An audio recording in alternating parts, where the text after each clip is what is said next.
this next week, inaanyayahan ko na ang mga youth na makisama at umarin. At maging po sa kalakal po yung project po ng mga kabataan para po sa youth camp. This March 7 po, ang mga youth kukuhain po,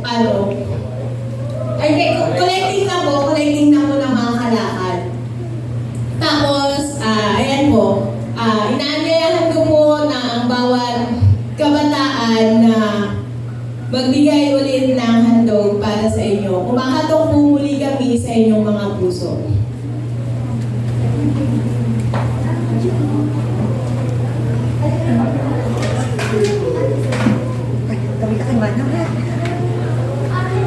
Naka-on na to na. Thank you.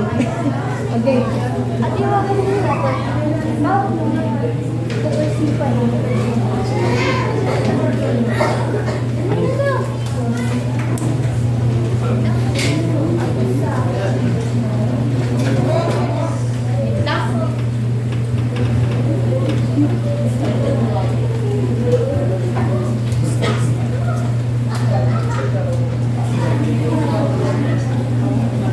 Sandali lang po, nag-prepare pa po ang mga kabataan.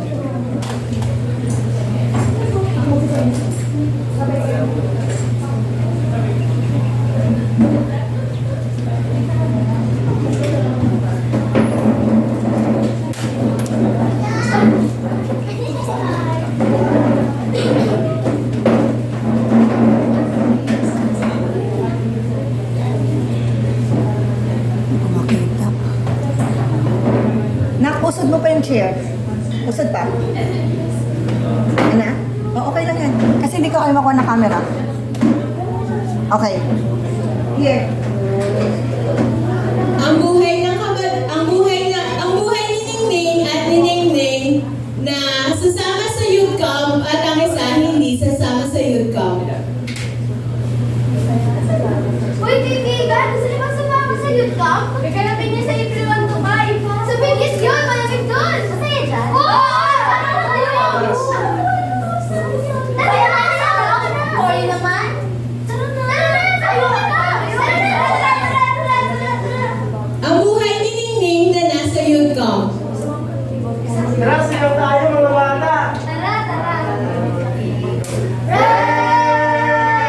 Praise the Lord, oh my soul. Praise the Lord, oh my soul.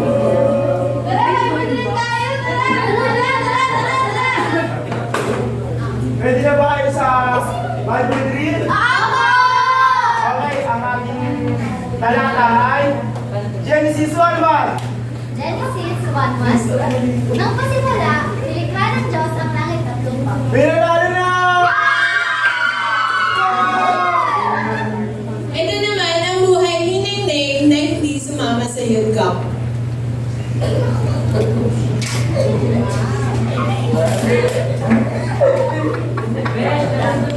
Hindi ko ba? Ang ganda mo kasi. Ano ba yan? Inom kami.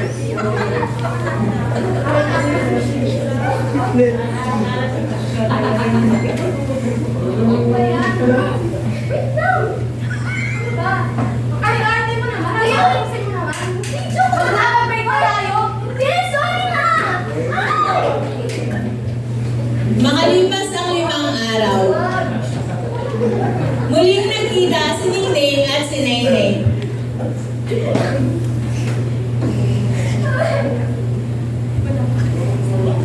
Hi, Neng-Neng! Kamusta ka na? Hi! Kamusta ka na? Okay lang, ikaw.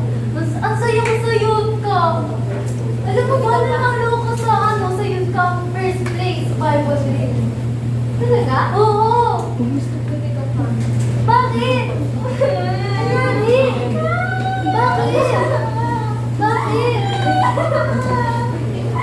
Kasi yung boyfriend ko eh. Ano meron? Dapat ang dami mong problema sa sunod.